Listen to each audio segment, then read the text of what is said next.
Hi everyone, in this video we are on page 10 of the note packet and we're going to be starting our last lesson of the chapter, which is lesson E, law of cosines. And I'm really excited to teach this to you guys because I know that from teaching geometry and from looking at trig stuff, a lot of times memorizing the law of cosines is kind of a burden. So I'm going to show you some tricks for how you don't need to memorize all three of these variations of the law of cosines, and you can memorize just kind of one variation and modify it to meet the needs of your problem. So first, the law of cosines. When do we use it? As you can see, it is a pretty gross formula, so we only want to use it if we absolutely have to. It's kind of like the quadratic formula of solving triangles. So we only use if there's no stable connection. Because law of sines is just way easier to use than this equation, which is not only tough to remember, but it is kind of tough to manipulate it and solve it as well. So we only want to use this as kind of a last resort. The two cases that give us this last resort are side, side, side, and side, angle, side. Now, folks, these two cases, we will always have to use law of cosines. And when you are solving side, side, side, I want you to put a note that says you must start with the smallest angle.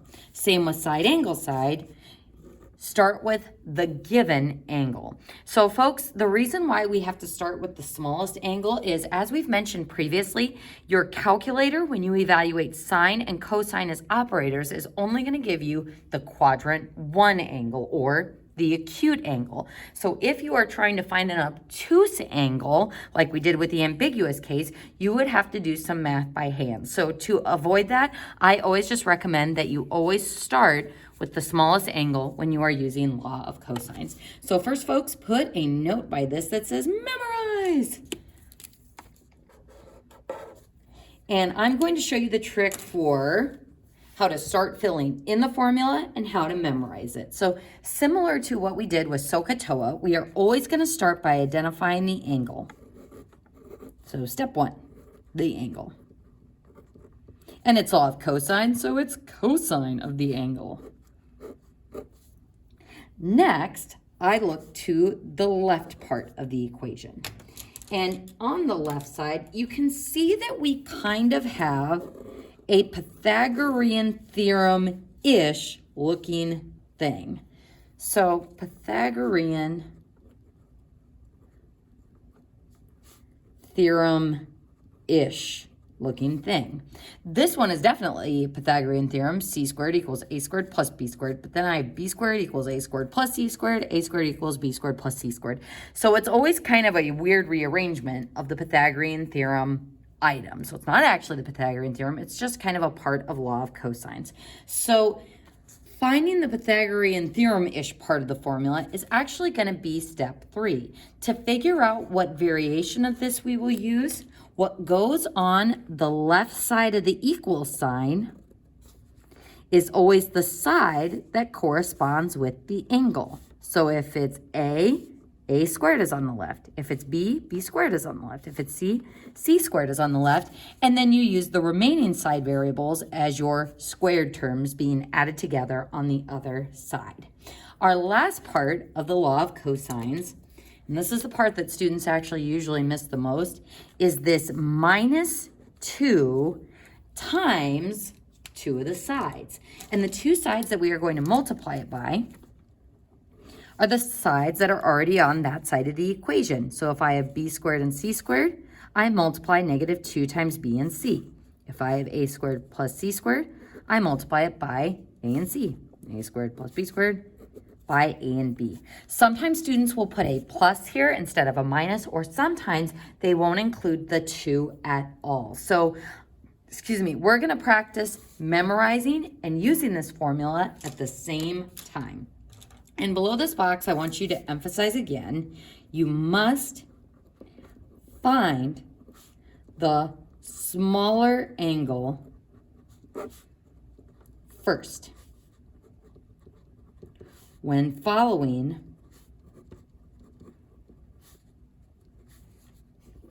the law of cosines with the law of sines. because your calc can't find obtuse angles. So you must find the smaller angle first when following law of cosines with law of sines, because your calculator can't find the obtuse angles. And again, folks, this is why when we had the ambiguous triangle, your calculator, when you do inverse cosine, was always able to find the acute version of the angle, but we had to find the obtuse version by hand. Your calculator will only spit out quadrant 1 angles, not quadrant 2, when using those inverse trig functions. So let's go ahead and look at case 4, side, angle, side. So we have a triangle ABC with A equals 12, C equals 16, and B equals 38. So the first thing we're gonna do, you guessed it, we're gonna draw a diagram. Pew, pew, pew. And again, I always tend to draw my general triangles like that. So A, means side A is over here. B, side B over here. Angle C, side C. And filling in our items, we have 38 degrees for B, 16 for C, and then A is 12. So if we were just to approach this triangle out in the wild and say, how am I going to solve it? We would start by checking to see if we can use law of sines or SOHCAHTOA. We can't use SOHCAHTOA because this isn't a right triangle. We can't use law of sines because there's no stable connection. I only know half of the B connection, I only know half of the C connection, and I only know half of the A connection. So because there's no stable connection, this is where we know we're going to use law of cosines. All right, folks, so I'm going to put a note so we remember that in our notes. No stable connection. Wah, wah. So law of cosines. So now we're going to practice writing the kind of all variable version of the formula and then putting in our missing values. So we're going to start with the angle. What angle are we going to use? Why? The given one. So cosine of B. What goes on the other side of the equation is the Pythagorean theorem-ish stuff, and the variable we use is the side that corresponds with the angle I used. So B squared. So if B squared is on the left, that means the other two variables are on the right. A squared plus C squared. And again, folks, it's not actually the Pythagorean theorem. It's just kind of a way of memorizing what those variables are and how they are organized with the addition sign. So next, we include the -2. That's the part that's tough to remember. And then we multiply that by the two sides that are on the same side. So times A times C. Times C. And notice that all of that stuff is joined together with multiplication. The -2, the A, the C, and cosine of B. Sorry about that splotch there. So now that we have our all variable version of the law of cosines, oh boy, I just majorly smeared that white out. Let's get that C back in there. Now we are ready to fill in our values that we know from our diagram. So B squared, we don't know. A is 12, so 12 squared, plus C squared is 16 squared, minus 2 times A is 12, C is 16. Sometimes students will also use the squared values twice there, so make sure you're just using plain A and C. And then cosine of B, which is 38 degrees. Oof! So now, to solve this, what are we trying to solve for? We're trying to solve for B. Now, B is on the left side, and all this numerical stuff, I can just straight up put in on my calculator. So grab those calculators, and we're going to take 12 squared plus 16 squared minus 2. Oh, that's another mistake. Make sure you're using the big minus sign, because if you use the little negative here, that's going to interpret this as 16 squared times a -2 versus -2. So be very careful that you're using the minus sign there. So -2 times 12 times 16 times cosine of 38. And before I press enter, I'm going to make sure I'm still in degrees, which I am. So pressing enter, that gives me this gross little value. But B is not equal to 97.4. And folks, what I want to tell you is use some common sense here to check yourself. And if you're like, how can I use common sense here, Mrs. Cairo?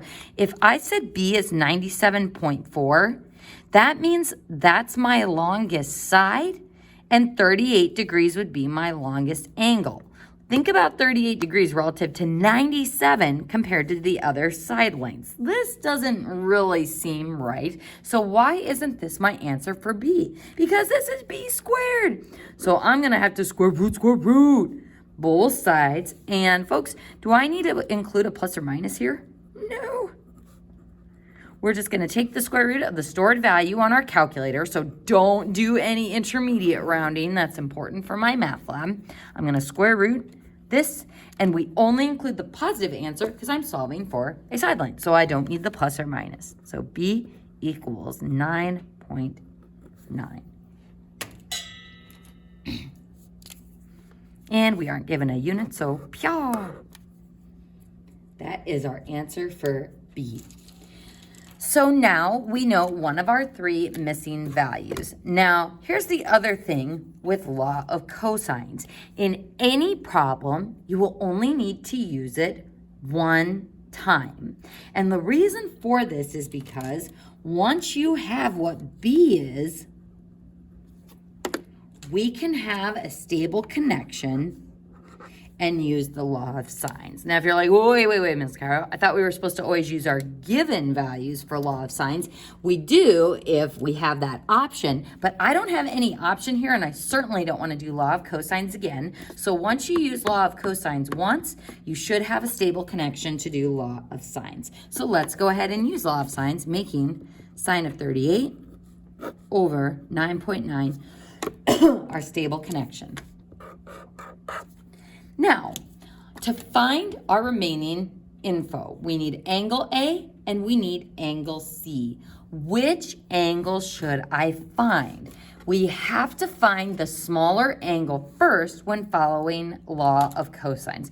So folks, if I have an angle like this, the side opposite from that angle gets smaller as my angle gets smaller. See a little side there? And then it gets larger as my angle gets larger. So how am I going to determine which is my smaller angle between A and C? A has an opposite side of 12.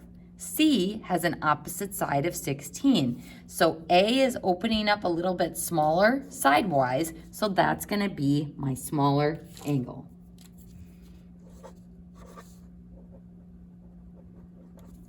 So we are going to find this next because, again, we know our calculator is going to find it since it will be acute. So equals sine of A over 12. So find next because it's the smaller angle. And we know this because the opposite side is smaller.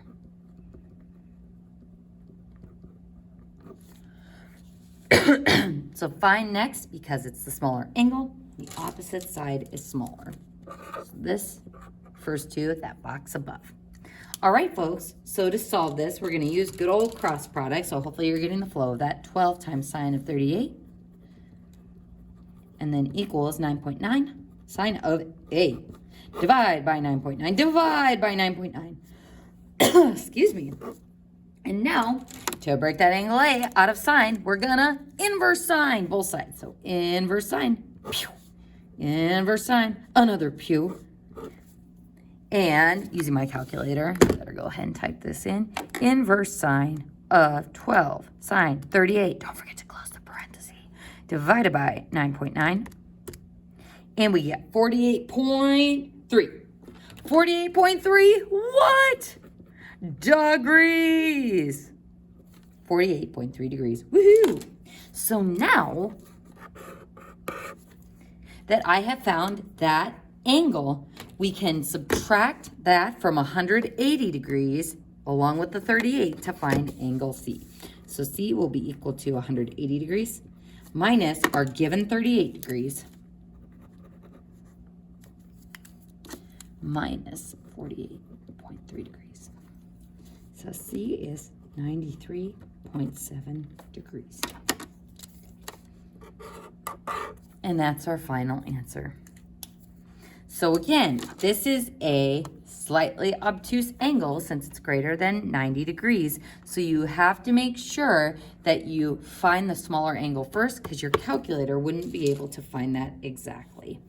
So folks, just a quick reminder that this is the SAS case. I know on the class kick, there were some people who thought this was the SSA case. The reason why this is SAS is because that angle is sandwiched between the two given sides. So we're given a side, the angle between, and then the side that connects it. So the way those letters are organized not only shows what you have, but also how they're organized together. The angle is nestled in between those two sides, just like that A is nestled in between those two S's. So folks, let's go ahead and we will do case 3, the SSA case, the SSS case in the next video.